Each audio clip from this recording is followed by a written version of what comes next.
Alright, we ready to get right to it. Let's get right to it. Give a damn. And I can appreciate that when a babyface has been pushed to that point. He's like, I don't care. Just sign the damn contract so we can get this over with. So Kevin Owens he finally signs the contract. They finally put the titles onto this little at Cody, and HBK is like, hey bro, back off.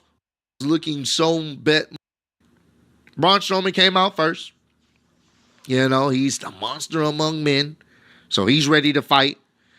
And I love what they're doing with Jacob Fatu. They're giving him these little mini promo segments as he's walking to the ring. He comes out there. You got Tama Tonga doing it. Yeah. And bruh, Jacob Fatu, he knows that he's in his bag. He's just walking, talking his talk. He said a cool little line. He said, I'm going to whoop your ass from post to post, and we on Netflix, we on NBC, and they going to see it from coast to coast. That shit was so cool, bro. He's just talking his trash while walking to the gorilla position, and I love that the fact that they're letting him talk more. He seems very confident, very believable in what he's saying, and the aura's over 9,000. He's the next guy up, and they're booking him as such. In this match, early on, it looked like Jacob Fatu was going to have a tough time dealing with Braun. You know how Braun does his infamous run around the ring and push people over. That's exactly what he did, 2 times in a row, but ultimately, Jacob Fatu was able to counter it and threw him onto the announce table, started attacking him in the announce table area, and eventually he was able to get him back into the ring. And this is when Jacob Fatu said, screw it, I'm about to crash out. So he keeps running the opposite side of the ring to the opposite turnbuckle and runs and does his hip attack. And then he run back and then does another hip attack as Braun Strowman his head's laying on the bottom turnbuckle. Then goes back and then does another hip attack. He's doing it over and over and over. The referee finally says, stop. Please stop. He's trying to check up on Braun Strowman. Jacob says, screw you, ref. Grabs him, throws him out the ring, does it again, and that's when the referee calls for the bell, and there's a disqualification. Braun Strowman ends up winning via disqualification because Jacob Fatu just kept hitting him with the hip attacks over and over and over and over and over. But that didn't stop Jacob. No. He said, I bet. Went to the timekeeper's area, grabbed a steel chair. The referee is being thrown out the ring to get other referees and officials to get down there and stop this guy. One JAG security guy comes in there, and for his trouble, he throws a steel chair right at his head. He's incapacitated, clotheslines another JAG security. Now they can't control this man. He is literally going AWOL, he's crashing out, and I love to see it. He goes up and does that, his little springboard step-up moonsault off the top rope. Beautiful. Hits it once. Crowd's chanting, one more time. Guess what? Goes up once again, hits the springboard moonsault off the top rope. Boom, second time.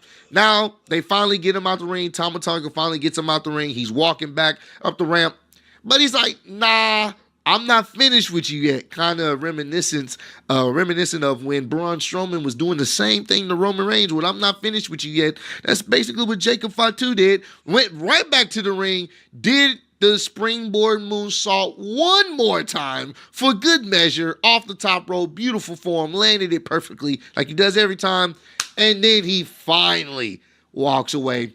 As Braun Strowman, might I add, when all this chaos is happening, you cut back to Braun Strowman, he's bleeding. I was very surprised to see blood, but he was bleeding profusely from like his eye and mouth area. So I thought that was a nice added touch that they showed the viciousness of this brutal attack by Jacob Fatu. So, hey man, he said he was going to pack him up. He packed him up. And I enjoyed this. This was the best part of the show.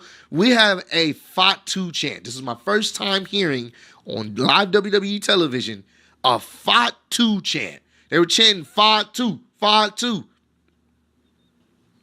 Y'all got a star, bro. We knew this, but this was great. This is how it should have ended. Yes, he technically lost the match, but he won over the fans even more than he already has. Jacob Fatu is him. He is one of those characters. He doesn't have to be a face. He doesn't have to be a heel. He can just be a guy that likes to beat people up, and people will cheer for him, bro. Dead ass. Dead ass. And it works. He's fantastic. Hope they don't change him.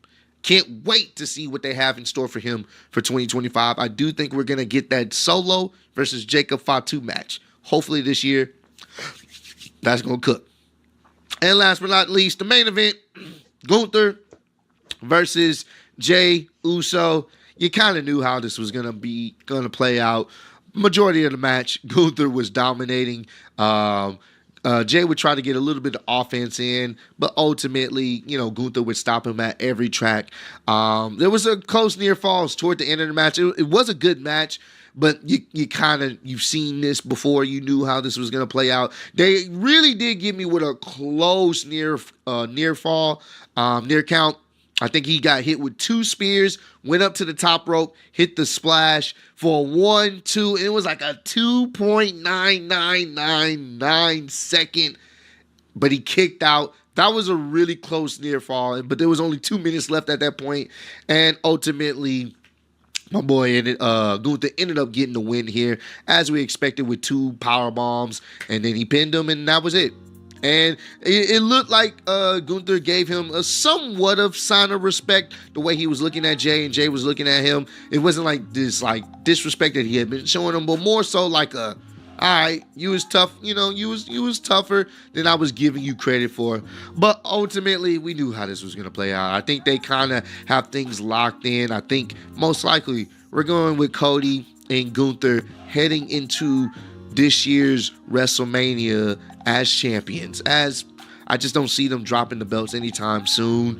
Maybe after WrestleMania, possibly, but going into WrestleMania, they'll most likely be champions still. So, and we saw that tonight. But overall, it was an okay show. It wasn't nothing that I would sit up there and be like, oh, it was a must watch. It was a damn, I got hit with Amber Alert. It was an okay show, man. So honestly, there were some things on there that was definitely worth watching, especially the Jacob Fatu situation. That was really fun to watch, and the whole interaction between Cody, Kevin Owens, and HBK was great as well. Solid matches for the most part. But comment down below, let me know what was your favorite part of the show, and are you guys excited for this year's Royal Rumble next Saturday? It's right around the corner, so y'all already know we're going to be pushing out some Royal Rumble related videos this week coming up, so make sure you stay tuned. But I appreciate all love, support. Roll! Alright, we ready to get out of here.